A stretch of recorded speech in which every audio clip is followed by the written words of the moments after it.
Good morning बच्चों। मैं गहरौली ITI से कपिल कुमार। मैं आपको आज फिटर के कुछ इम्पोर्टेंट क्वेश्चंस करवाने जा रहा हूं जो एग्जाम ओरिएंटेड है और आपके एग्जाम पास आ गए हैं तो आपको मैं टेस्ट सीरीज लेके आया हूं और अभी धीरे धीरे करके मैं एक डेमो क्लास के तौर पे सुरक्षा सावधानियां आज बताऊंगा कि सुरक्षा सावधानियां हमारे फिटेड ट्रेड से या अन्य किसी इलेक्ट्रिशियन ट्रेड में सभी के लिए बेनिफिशियरी है कि इसमें सुरक्षा सावधानियां में होता क्या है। तो नंबर एक जो आपको क्वेश्चन दिख रहा होगा इसमें लिखा हुआ है कि एक ट्राई स्क्वायर का उपयोग कब किया जाता है। ठीक है, तो ट्राई स्क्वायर सबसे पहले होता क्या है, सबसे पहले ये जानेंगे। तो ट्राई स्क्वायर हम लोग का कुछ इस प्रकार का होता है। इसमें क्या रहते हैं, एक ब्लेड्स लगा होता है। ठीक है, एक ब्लेड्स लगा होता है जिसमें क्या होता है कि ये आपको समतलता चेक करने के लिए किया जाता है। किसी भी आपका इंस्ट्रूमेंट है या किसी भी आपका मेटल है तो उसकी समतलता चेक करने के लिए किया जाता है। जैसे कि आपका ये पोडियम दिख रहा होगा तो पोडियम में हम लोग चेक करते हैं कि ये 90 डिग्री पे है या नहीं है। ठीक है, तो इस ट्राई स्क्वायर का उपयोग इसीलिए किया जाता है। तो इसमें जो आपको क्वेश्चन में आंसर दिख रहे होंगे, नंबर एक आपका दिख रहा होगा कि नंबर एक में से ए में दिया है समकोण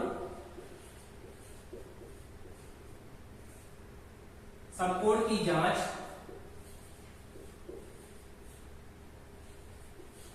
बी दिया है आपको न्यून कोण की जांच, न्यून कोण की जांच। नंबर आपको जो सी दिया है ऑप्शन आगे कोण।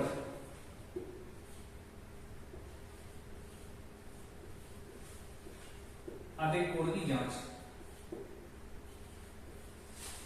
जो डी दिया हुआ है सीधा कोण की जांच। ठीक है, तो आपको देखो समझ में आ रहा होगा कि समकोण किसे कहते हैं, जो 90 डिग्री होता है, और न्यून कोण क्या होता है, जो 90 डिग्री से कम होता है। ठीक है, और अधिक कोण का होता है जो 90 डिग्री से ऊपर होता है, और सीधा कोण का होता है जो स्ट्रेट लाइन होती है। स्ट्रेट लाइन इसको सीधा बोल सकते हैं। और अधिक कोण जो होता है, तो देखो ये जो आपको लाइन दिख रही है सीधी, इसमें क्या होता है, ये 90 डिग्री का जो एक लंब खींचा जाता है, लंब खींचने के बाद में ये 90 डिग्री होता है और ये भी 90 डिग्री होता है। ठीक है, ये टोटल मिला के 180 अंश हो गया। अब आपका जो ये 90 डिग्री है, ये 90 डिग्री है, ये एंगल कितना है, 90 डिग्री। ठीक है, अब बात करते हैं कि न्यून कोण का। न्यून कोण क्या होगा, 90 से कम होगा जो। ठीक है, 90 से कम जो होगा ये इस साइड से जो इस साइड का होगा न्यून कोण कहलाएगा। और अधिक कोण क्या होगा, अधिक कोण आपका ये कहलाएगा। ठीक है, तो अधिक कोण नहीं होगा। ठीक है, और सीधा कोण तो हो ही नहीं। सबसे पहले इसका आंसर क्या होगा, ए होगा, यानी कि समकोण होगा। समकोण की जांच करने के लिए हम ट्राई स्क्वायर का उपयोग करते हैं। ठीक है, तो ये क्वेश्चन हमारा ये रहा, आपको दिख रहा होगा स्क्रीन में। तो इसमें लिखा हुआ कि आग लगने के 3 मुख्य कारक क्या है। ठीक है, तो आग सबसे पहले आप जानते हैं कि आग लगती कैसे। सबसे पहले एक छोटी सी कहानी सुनते हैं। आपने कभी देखा होगा कि हमारे जंगलों में क्या होता है, आग कैसे लगती है। सबसे पहले 3 चीजों की आवश्यकता पड़ती है कि जो हमारे वायुमंडल एटमॉस्फेयर में जो एयर है वो ऑक्सीजन ज्यादातर, ठीक है, ऑक्सीजन पाई जाती है। दूसरी चीज क्या है कि हमें ईंधन की आवश्यकता पड़ती है। ईंधन जैसे लकड़ी हो गया, आपने कभी देखा होगा गीली लकड़ी में कभी आग नहीं लगती है, हमेशा लगती है तो सूखी लकड़ी में लगती है। ठीक है, तो हमारा जो आग का जो मटेरियल्स चाहिए, तो सबसे पहले या तो लकड़ी हो गया या फ्यूल हो गया, कोई डीजल, पेट्रोल, मिट्टी का तेल, कुछ भी हो गया। तो सबसे पहले क्या है, हमें ईंधन के लिए क्या प्राप्त करना होगा, लकड़ी प्राप्त करना होगा, सूखी लकड़ी। उष्मा यानी कि जब उष्मा तब होगा उसमें जब सूखी लकड़ी होगी, यानी कि जब उसमें कोई एनर्जी होगी। जैसे कि अपना पेट्रोल होता है, उसमें क्या होता है कि ऊर्जा, उष्मा, उसमें क्या चाहिए रहता है, अगर से माचिस की तीली या चिंगारी स्पार्क देना पड़ता है तब लगता है। ठीक है, और ईंधन की आवश्यकता है। ईंधन क्या है, जैसे कि लकड़ी है, और उष्मा है आपका जो आग लगा दिया। जैसे कि क्या होता है कि ऑक्सीजन तो एटमॉस्फेयर में उपलब्ध है, ईंधन आपका लकड़ी हो गया, और उष्मा क्या है, कोई चिंगारी, यानी कि जाके कोई भी माचिस की तीली उसमें लगा दे तो क्या होता है, आग उत्पन्न हो जाती है। अगर इन 3 कारकों में से कोई एक कारक हटा दिया जाए तो आपकी आग नहीं लगेगी। ठीक है, ये चीज होती है। अगर उष्मा भी है आपके पास, ईंधन भी है, लेकिन अगर ऑक्सीजन को हटा दिया जाए तो आग वहां पे नहीं लगेगी। ठीक है, तो यही चीज है, या तो अगर उष्मा को हटा दिया जाए, ऑक्सीजन पर्याप्त मात्रा मिलती है, ईंधन तब भी आग नहीं लगेगी। यानी कि इनमें से कोई भी एक डिस्टर्ब हो जाए तो आग वहां पर नहीं लगेगी। जहां पर ये 3 चीजें उपलब्ध हो जाएगी वहां पर आग अपना रूप ले लेगी। ठीक है, तो आपको जो क्वेश्चन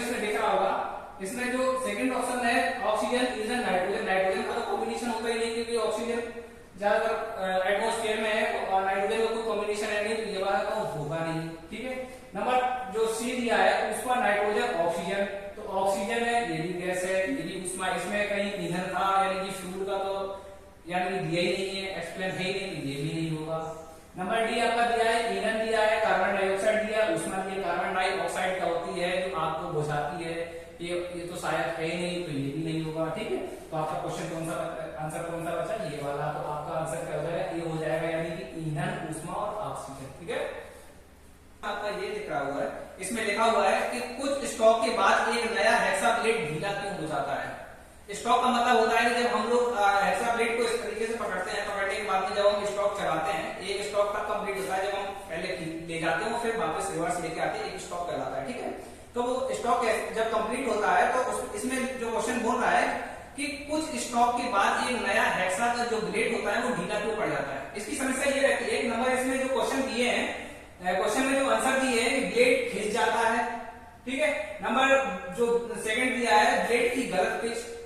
देखिए, जो ब्लेड की गलत पिच है, ब्लेड की गलत पिच का आशय ये है कि अब जो ब्लेड दिया होता है, ब्लेड कुछ इस प्रकार होता है, कुछ इस प्रकार ब्लेड होता है। ठीक है, अब इसमें जो इस प्रकार ब्लेड होता है, ठीक है, ये इसके जो पॉइंट होते हैं, इसके की पॉइंट होते हैं। ठीक है, अब इसमें पिच क्या होता है, ये दांते जो होते हैं, एक दांत से लेके दूसरे दांत के बीच की दूरी पिच कहलाती है। ठीक है, जब अगर इसमें पिच में अगर डिफरेंस होगा, इसमें लिखा है गलत पिच की, इसमें लिखा है ब्लेड की गलत पिच।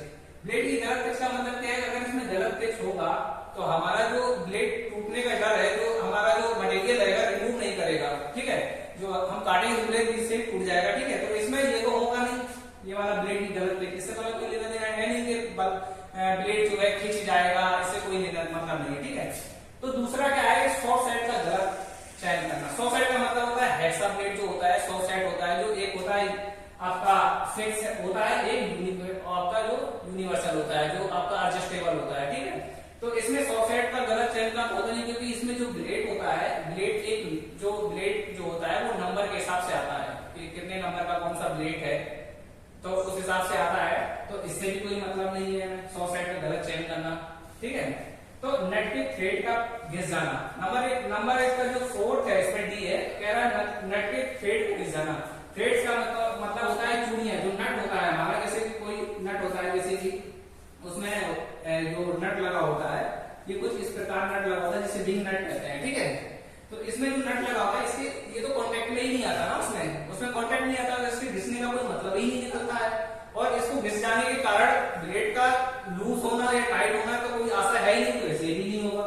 तो नंबर कौन सा बचा है, ए बचा, तो ब्लेड खिंच जाता है, यानी कि ब्लेड जैसे ही चलाते हो ब्लेड धीरे धीरे गर्म होकर वो खिंच जाता है, जिसके कारण वो ब्लेड जो क्वेश्चन हमारा दिया है एक ढीला हो जाता है। ठीक है, तो समझ में आया होगा ये वाला क्वेश्चन। ये है नेक्स्ट क्वेश्चन में हमारा दिया है कि पतले कट और पहले कट और पहले वर्कपीस के कटते समय दांतों बहुत आसानी से क्यों टूटते हैं। ठीक है, यानी कि जब हम पहला कट लगाते हैं, अभी मैंने हेक्सा ब्लेड और हेक्सा फ्रेम के बारे में बात किया था, तो उसी से रिलेटेड ये सेकंड क्वेश्चन है। इसमें दिया है कि जब पहला हम लोग कट लगाते हैं तो ये दांता जो है क्यों टूट जाता है। पहला कट और पहले पतली सीट में दांता हमेशा क्यों टूटते हैं। हम लोग अगर मोटे मटेरियल, अगर ये अगर मटेरियल है, ये अगर लोहा है, अगर मुझे इसको काटना है, सपोज दैट ये रॉड है, अगर इस रॉड को काटना है, तो इसमें क्या है, हम अगर हेक्सा ब्लेड चलाएंगे तो हमारा जो हेक्सा का जो ब्लेड है उसके दांते आसानी से नहीं टूटेंगे। क्यों नहीं टूटेंगे, क्योंकि उसमें जो मटेरियल का जो कांटेक्ट होता है वो एकदम आसानी से नहीं ठोस होता है, और जो हमारा जो पतली सीट होती है, पतली सीट में क्या होता है, जो मटेरियल कांटेक्ट होता है वो थोड़ा कम होता है, जिसके कारण हमारा क्या दांत टूटने के संभावना होती है। क्यों होती है, क्योंकि उसकी पिच के अकॉर्डिंग वो मेंटेन नहीं कर पाता है। ठीक है, दूसरी चीज क्या है कि उसमें जो ब्लेड दिया होता है, तो पहला स्टॉक का मतलब है जब हम पहला स्टॉक कब कंप्लीट होता है, मैंने बताया आपको, जब इस साइड से ऐसे ले जाते हैं और रिटर्न में लेके आते हैं तो पहला स्टॉक कंप्लीट हो जाता है, तभी दांत टूटते हैं। क्योंकि उसमें जो कोई जैसे कि ये मटेरियल है, इसमें क्या होता है, अपना जगह बनाता है। ठीक है, हम लोग भी कहीं खड़े होते हैं तो हम लोग जगह बनाते हैं, जब ज्यादा भीड़ होती है तो हम लोग जगह बनाते हैं खड़े होने की, तो हम लोग भी उस जगह को मतलब अपने हिसाब से मेंटेन करते हैं। इसी हिसाब से जो हमारा क्वेश्चन दिया है, इसी क्वेश्चन बेस है। नंबर एक जो दिया है आपको आंसर में कि हाथ बल बहुत ज्यादा हो जाता है, कि हाथ का बल बहुत ज्यादा, अगर हाथ का बल बहुत ज्यादा हो जाएगा तो ब्लेड ऑटोमेटिकली अचानक तुरंत ही ब्रेक कर जाएगा, जब अगर हाथ का बल अधिक हो जाएगा, तो ये तो होगा नहीं आपका। ठीक है, नंबर सेकंड आपका जो बी दिया है, कटिंग सेक्शन बहुत छोटा होता है। कटिंग सेक्शन अगर छोटा होगा तो मटेरियल को थोड़ा थोड़ा रिमूव करेगा, बट इसमें ब्लेड टूटने की संभावना नहीं होती है। तो ये भी नहीं होगा।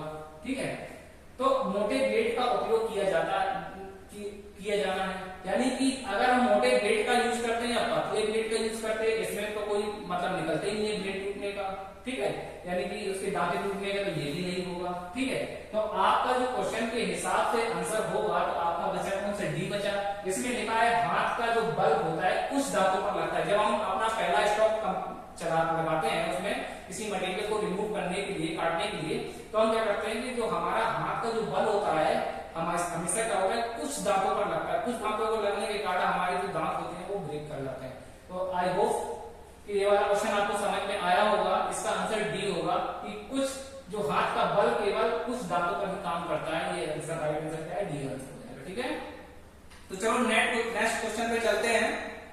लिखा हुआ है कि कौन सा मार्किंग मीडिया जहरीला होता है। ठीक है, तो सबसे पहले समझे कि मार्किंग मीडिया होता क्या है। मार्किंग मीडिया का मेन मकसद जो रहता है, जो हम लोग लोहा काटते हैं, लोहा काटने के बाद में जब हम उस मटेरियल को छोड़ देते हैं तो जंग लगने के चांसेस रहते हैं। ठीक है, तो मार्किंग मीडिया का काम रहता है, अगर मार्किंग मीडिया लगा देते हैं तो मार्किंग मीडिया से आपका जो कोरोजन का जो डर रहता है, वो कोरोजन का डर खत्म हो जाता है। ठीक है, तो अब इसमें जो 4 ऑप्शन दिए हैं, नंबर 1 व्हाइट वाश दिया है, और प्रेसियन ग्लू दिया है, कॉपर सल्फेट दिया है, सेल्यूलोज लेंकर दिया है। ठीक है, बात करते हैं कि ये 4 जो ऑप्शन दिए हैं ये सभी क्या है, ये सभी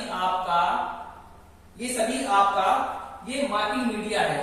ये भी मार्किंग मीडिया है, वाटर वॉश भी है, प्रेसियन ग्लू भी मार्किंग मीडिया है, कॉपर सल्फेट भी मार्किंग मीडिया है, और सेल्यूलोज भी मार्किंग मीडिया है। ठीक है, तो बात करते हैं कि इसमें जहरीला क्या है। जहरीला की बात ये करते हैं कि अगर इन सभी को एक एक करके, अगर इसको लगाते हैं, इसको लगाते हैं, इसको लगाते हैं, इसको लगाते हैं, किसी भी मटेरियल को काटने के बाद में अगर उसके ऊपर लगा देते हैं, एक निशान पड़ जाता, निशान लगा देते हैं उसमें कि मतलब उसमें जंग ना खाए वो, तो ये इसमें से जो वाटर वॉश है इसमें से कोई भी जहरीला नहीं होता है पदार्थ। पर्सियन ग्लू भी जहरीला नहीं होता है। पर्सियन ग्लू क्या होता है, ये एक कृत्रिम पदार्थ, कृत्रिम मार्किंग ग्लू होता है। ये आपको आर्टिफिशियल रूप से तैयार किया जाता है। इसका थोड़ा गहरा नीला रंग होता है, पर्सियन ग्लू होता है, गहरा नीला रंग होता है। ठीक है, इसमें लिख देते हैं आगे हम कि यह जो होता है, यह गहरा नीला रंग होता है। ठीक है, गहरा नीला रंग। ठीक है, बात करते हैं कॉपर सल्फेट की। जो कॉपर सल्फेट है, कॉपर सल्फेट इसका राइट आंसर है। जो कॉपर सल्फेट होता है ये जहरीला मार्किंग मीडिया होता है, यानी कि ये एक जहरीला पदार्थ है जिसके कारण इसको जहरीला मार्किंग मीडिया कहता है। ठीक है, कहता है।